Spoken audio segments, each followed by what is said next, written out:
4 విషయాలకు సిగ్గుపడకండి. పాత బట్టలు, పేద స్నేహితులు, ముసలి తల్లి తండ్రి మరియు సాధారణ జీవనం.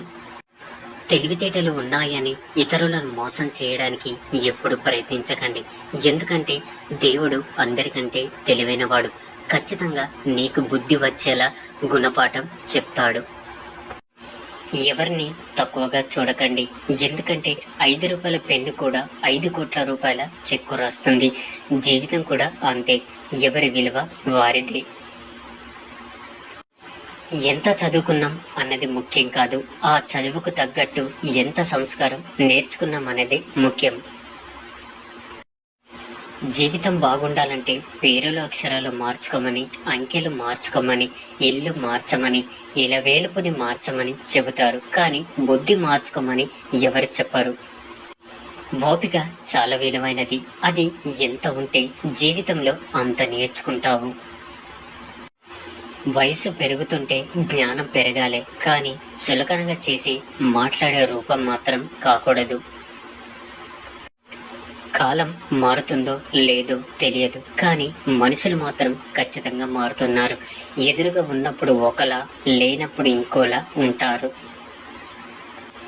జీవితంలో ఎదురు దెబ్బలు తలగడం మంచిదినేమో.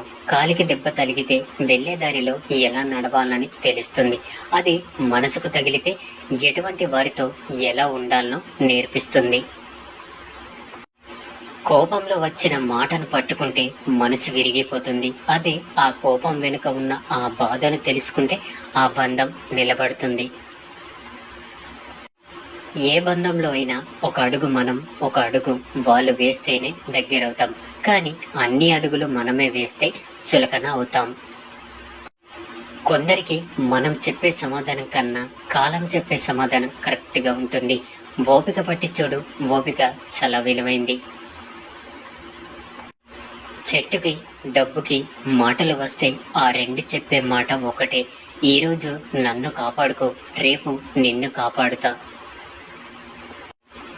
ఎవరి గురించి ఎక్కువగా ఆలోచించకు, అది మనశ్శాంతిని దూరం చేస్తుంది.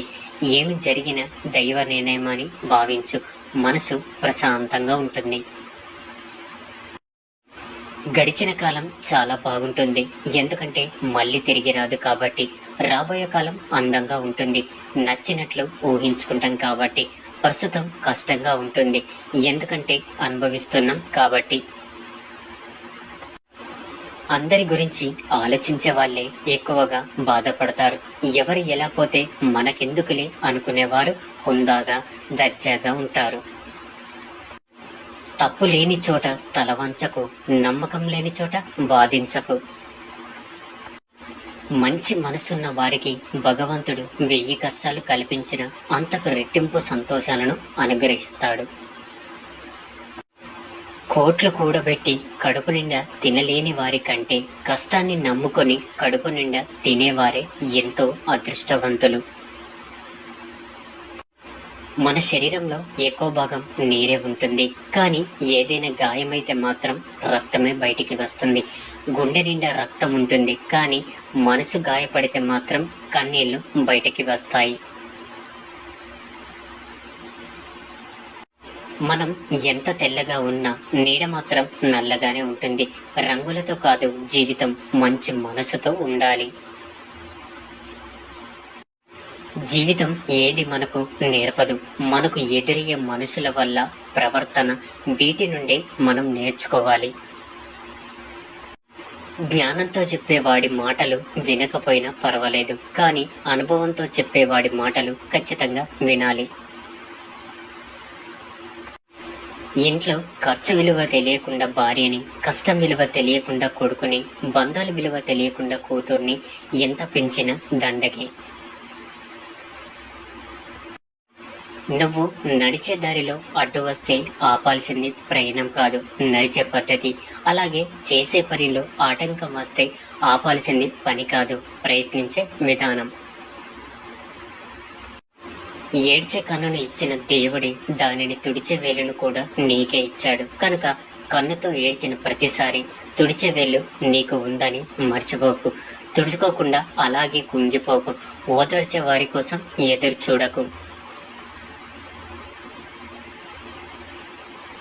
నీకు అవసరం ఉన్నా లేకున్నా ఒకేలాగుండు. అవసరం కోసం నటించకు. ఈ లోకంలో నా కోసం ఎవరున్నారు అని ఆలోచించేదానికంటే నన్ను నమ్ముకొని ఎవరు జీవిస్తున్నారని ఆలోచించి చూడండి. జీవితం ఎంత బాగుంటుందో. జీవితంలో ధనం కంటే ముఖ్యమైనది మనశ్శాంతి. ఎందుకంటే దాన్ని ఎవరు అమ్మలేరు, కొనలేరు. ఏ బంధమైనా పెరగాలన్నా, నిలవాలన్నా మరియు కొనసాగాలన్నా ఒకరి మాట ఒకరు వినాలి. ఒకరి మాను మరొకరు అర్థం చేసుకోవాలి. లోపాలు లేని మనిషి, లోటు లేని జీవితం ఎవరికి ఉండదు. సాధ్యమైతే మార్చుకోవాలి, లేకపోతే అలవాటు చేసుకోవాలి. అంతేగాని మనసును గాయం చేసుకోకూడదు. వ్యక్తిత్వం అంటే ఒకరు నిర్ధారిస్తే వచ్చేది కాదు, ఒకరు కించపరిస్తే పోయేది కాదు. మన నడవడిక, మన ప్రవర్తన, దాన్ని ఎవరు ఇవ్వలేరు, తీసుకుపోలేరు. 50 ఏళ్ల తర్వాత శృంగారం చేయకండి. ఎందుకంటే అది మిమ్మల్ని భౌతికంగానే కాదు, మానసికంగా దెబ్బతీస్తుంది. లోకంలో అన్నిటికన్నా సులువైన పని నమ్మకాన్ని కోల్పోవడం. అన్నిటికన్నా కష్టమైన పని నమ్మకాన్ని నిలబెట్టుకోవడం. అన్నిటికన్నా కఠినమైనది నమ్మకాన్ని కాపాడుకోవడం.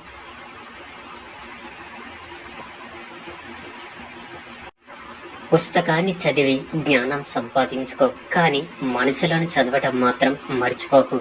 ఇప్పటికీ లోకంలో జ్ఞానం కంటే లోక జ్ఞానం చాలా ముఖ్యం.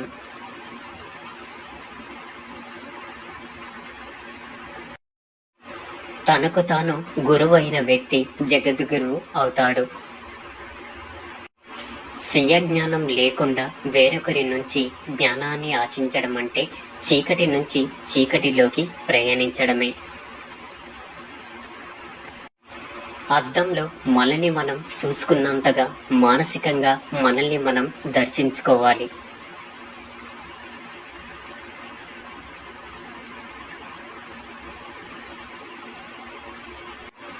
అపార్థం చేసుకోవడం వల్ల మన మీద మనమే నమ్మకం కోల్పోయి జీవితం మీద, దేవుడి మీద కూడా నమ్మకం కోల్పోతాము.